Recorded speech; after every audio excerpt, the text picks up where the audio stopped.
je vous assure, Gilbert Collard, moi, ce qui me frappe le plus, c'est le déni. Parce qu'il y a un moment, quand même, vous, les hommes politiques, faut dire aux grands médias de faire leur métier. Je peux pas dire autrement, parce que quand vous écoutez TF1 France 2, tout ça, ça n'arrive pas. C'est-à-dire qu'il y a un déni médiatique, mais il n'invite pas les gens qui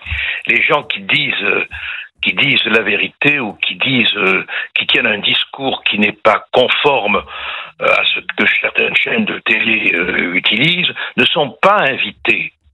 Voilà, non, il y a une censure aujourd'hui aussi, il faut quand même le dire. Ce pays va tellement mal qu'il est enveloppé de censure, quoi. Bon, la réalité, c'est ce qu'a dit tout à l'heure Reda. On a affaire à des mecs super organisés et on ne veut pas voir que derrière ces événements dramatiques qui concernent pas des barbares, qui concernent pas des racailles, qui concernent des délinquants de la haine sociale et institutionnelle. Derrière ces mecs super organisés, il se prépare quelque chose. On veut pas le voir, on veut pas l'entendre. On a le président de la République qui s'est photographié comme s'il avait 8 ans dans une cour d'école pour la photo de fin d'année avec la présidente de l'Assemblée nationale qui essaye de se faire photographier par tous les moyens et Rachida Dati aussi. Bon, c'est désespérant, quoi. C'est désespérant, franchement. Et heureusement, et vous imaginez une France où les policiers feraient grève un soir pareil?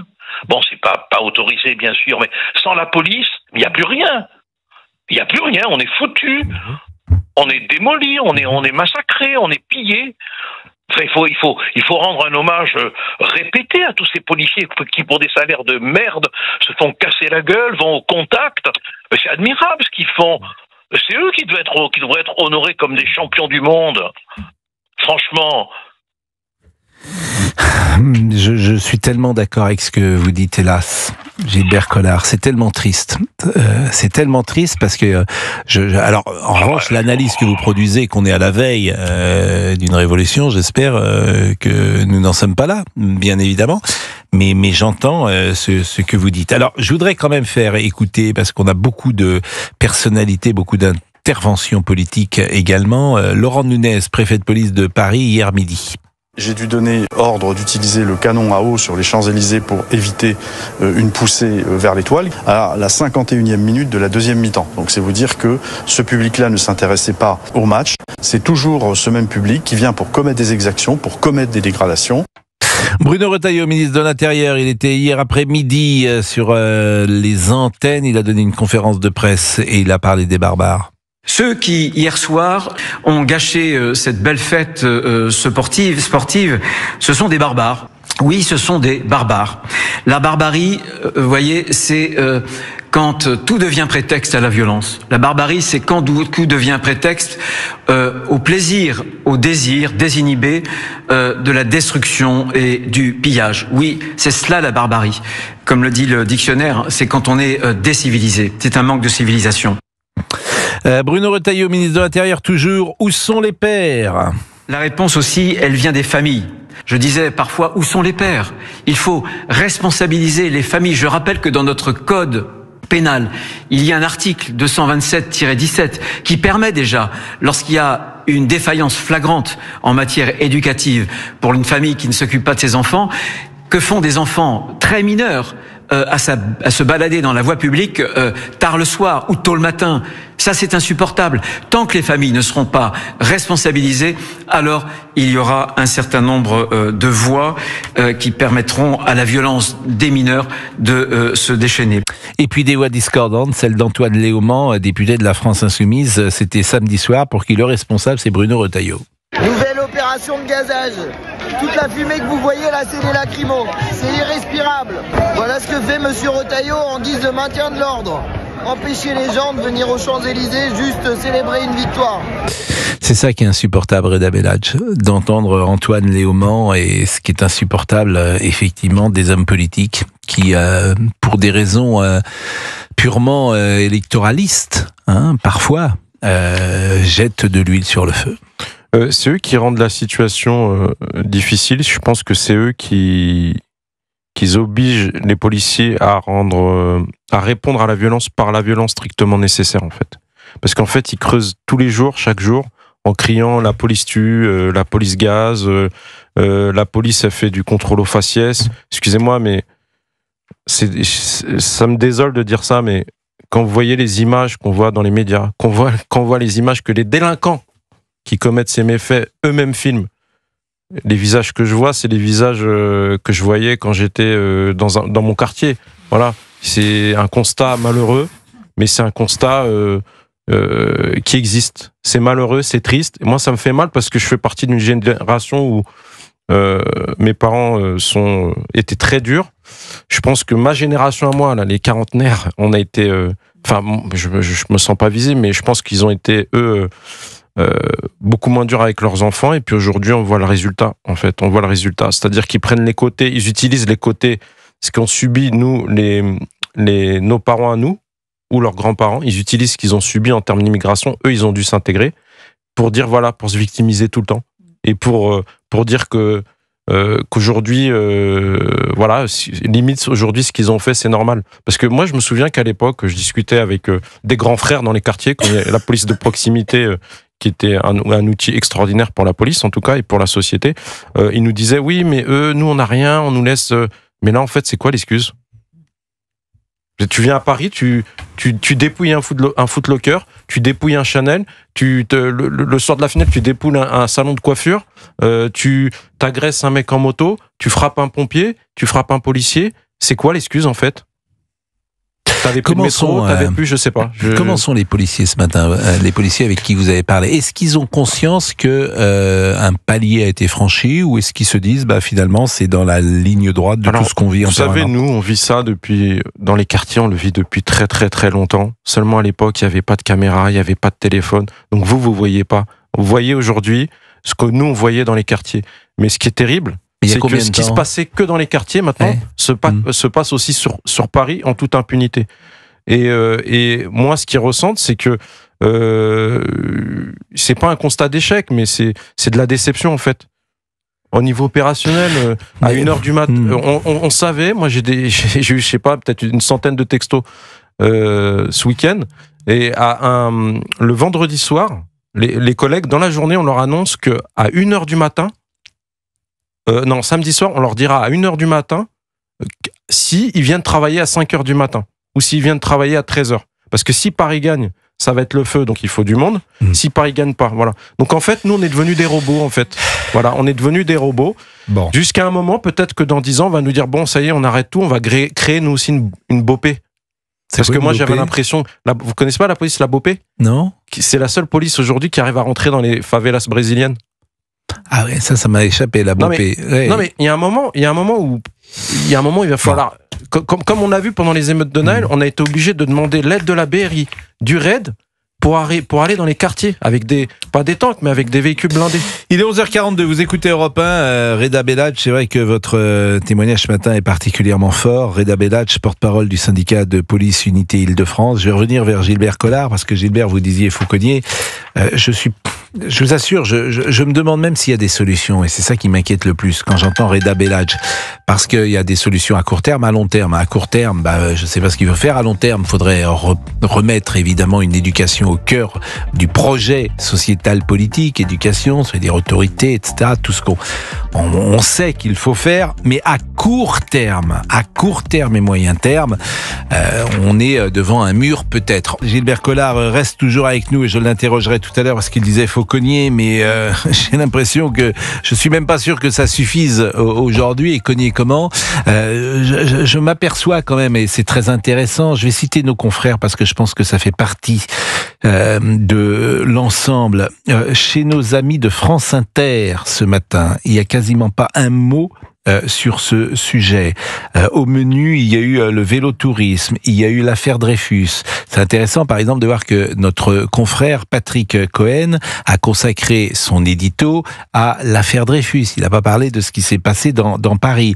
On a parlé de Gaza avec Pierre Aski, mais les émeutes, quelles émeutes ? Quasiment rien, me dit-on. Mais je vais vérifier tout cela. Mais c'est très très important, l'espace médiatique, me semble-t-il. Pascal est avec nous. Bonjour Pascal, vous étiez au Parc des Princes samedi soir ou hier soir ? Non, samedi soir, Pascal. Samedi soir. Bonjour, Pascal. Racontez-nous comment ça s'est passé. Alors, moi, j'arrive de Nice J'ai pris la voiture samedi matin très tôt. Je suis monté à Nice avec mes enfants pour leur faire la surprise que j'avais acheté des places au Parc des Princes. Mes enfants, 26 ans, pour situer, 23 ans.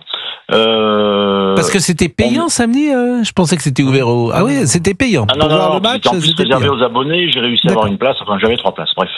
Donc on a assisté à la finale, et alors juste, je suis un Parisien d'origine, 35 ans à Paris, et j'allais au Parc des Princes avec mon père, bien avant. Et donc là, je voulais amener mes enfants parce que c'était sympathique. Et à un moment donné, vers la fin du match, on a commencé à sentir un peu de lacrymogène autour de nous. Là, on se disait, mais qu'est-ce qui se passe? Et le match s'est terminé. Sur le grand écran, il a marqué, bon, vous pouvez partir, soyez prudents. Bref, on descend, on s'en va. Et là, je sors, direction Porte de Saint-Cloud. J'étais en tribune H, Auteuil. Je sors pour aller vers Porte de Saint-Cloud. Et là, qu'est-ce que je vois? Mais des scènes de guérilla, quoi.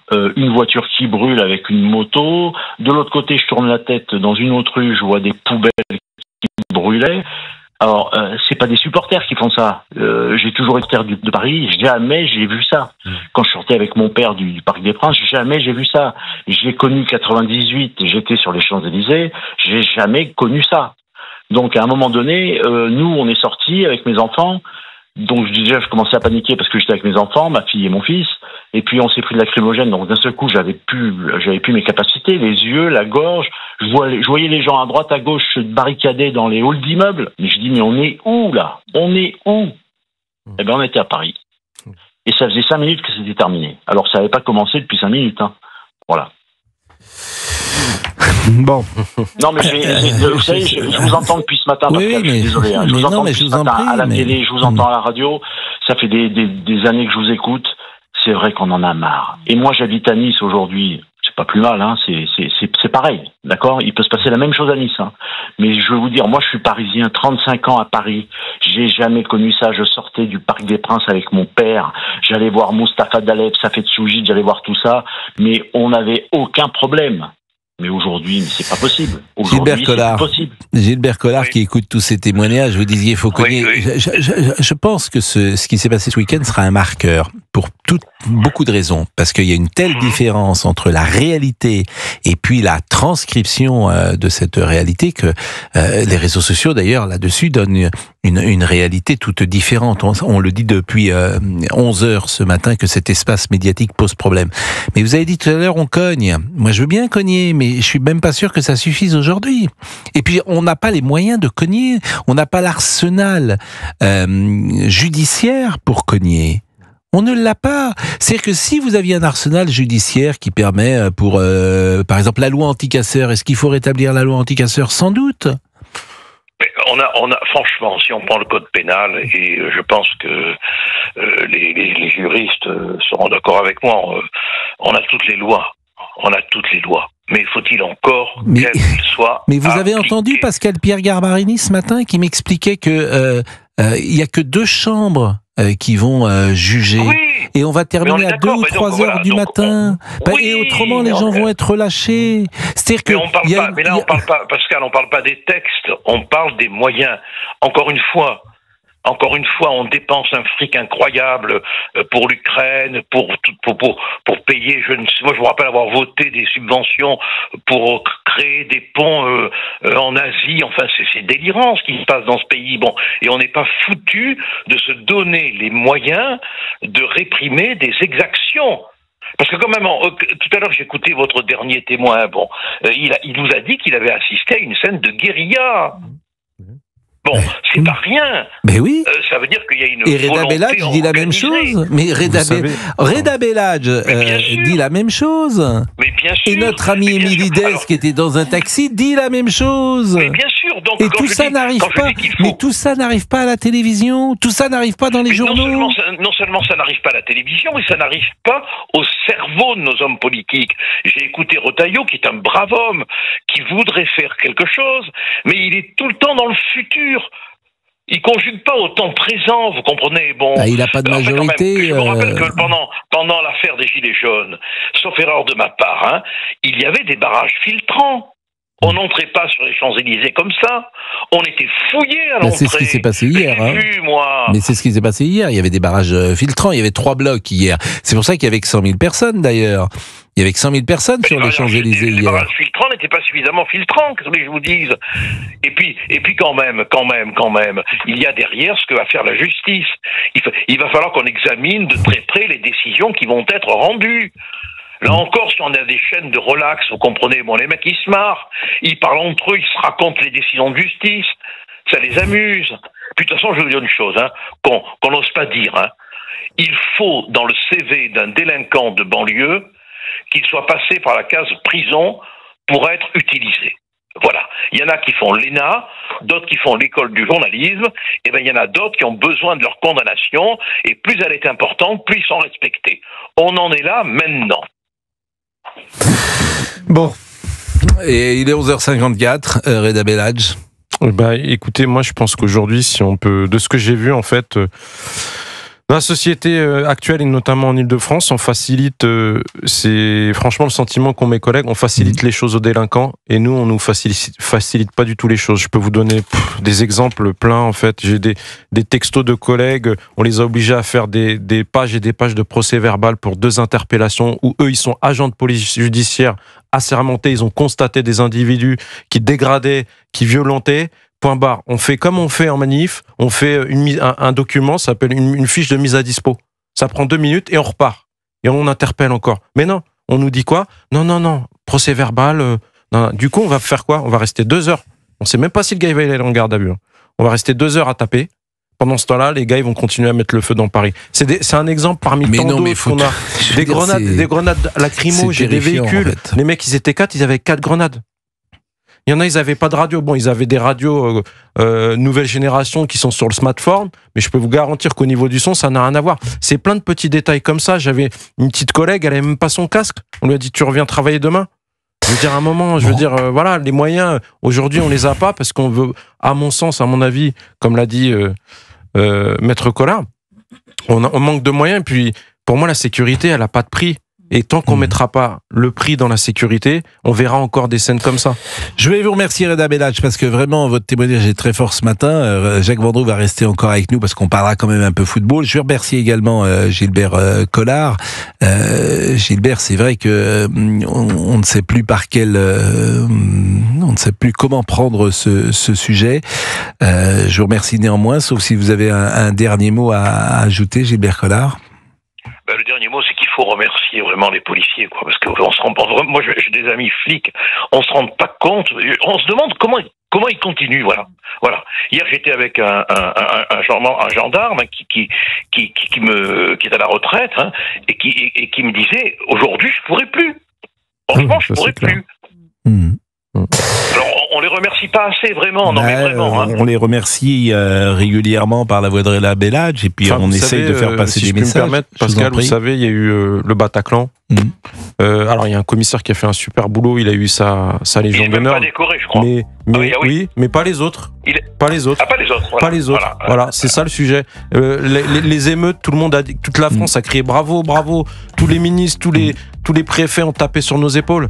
Mais quand on a demandé, nous les délégués du personnel, quand on a été voir les directeurs pour demander les médailles de sécurité intérieure, on nous a dit non, faut revoir la copie parce que on n'a pas assez d'argent, on n'a pas assez de médailles. Vous voyez ? Donc en fait, il y a ce qu'on vous montre et ce qu'on vous dit et ce qui se passe vraiment.